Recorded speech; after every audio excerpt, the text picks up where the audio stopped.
क्या देश में तीसरी लहर आने वाली है? क्या देश में तीसरी लहर ज्यादा भयानक होगी? कमजोर होती कोरोना वायरस की दूसरी लहर के बीच तीसरी लहर का खतरा बढ़ता हुआ दिखाई दे रहा है। कारण है स्टेट बैंक ऑफ इंडिया की एक रिसर्च रिपोर्ट। इस रिसर्च रिपोर्ट में डराने वाला अनुमान लगाया गया है। एसबीआई की रिसर्च रिपोर्ट में कहा गया है कि अगस्त में तीसरी लहर आने का अनुमान है। इसके साथ ही इसका पीक सितंबर में होगा। एसबीआई की ये रिसर्च कोविड-19 the race to finishing line नाम से पब्लिश की गई है। रिपोर्ट में ये भी कहा गया है कि जुलाई के दूसरे हफ्ते में रोज आने वाले मरीजों की संख्या 10,000 तक आ जाएगी। देश में पिछले 24 घंटों में कोरोना के 34,703 मामले सामने आए हैं। बड़ी बात यह है कि देश में 111 दिनों बाद इतने कम मामले सामने आए हैं, लेकिन एसबीआई की रिपोर्ट ने सबको चौंका दिया। एसबीआई की इसी रिपोर्ट में कर्ज तले डूब रहे परिवारों के बारे में भी कहा गया है।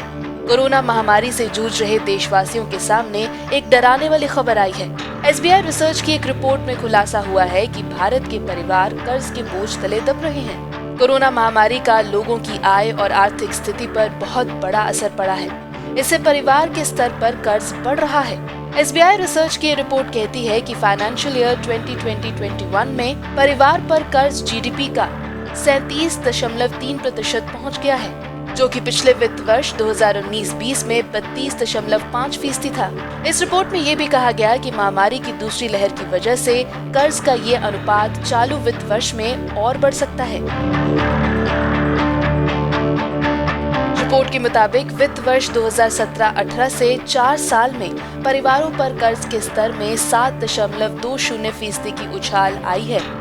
वित्त वर्ष 2017-18 में ये 30.1% था, जो 2018-19 में बढ़कर 31.7% था। इस सब के बीच एसबीआई की लेटेस्ट रिपोर्ट ने सबको चिंता में डाल दिया है कि क्या तीसरी वेव अगले महीने ही अपना कहर बरपाने लगेगी।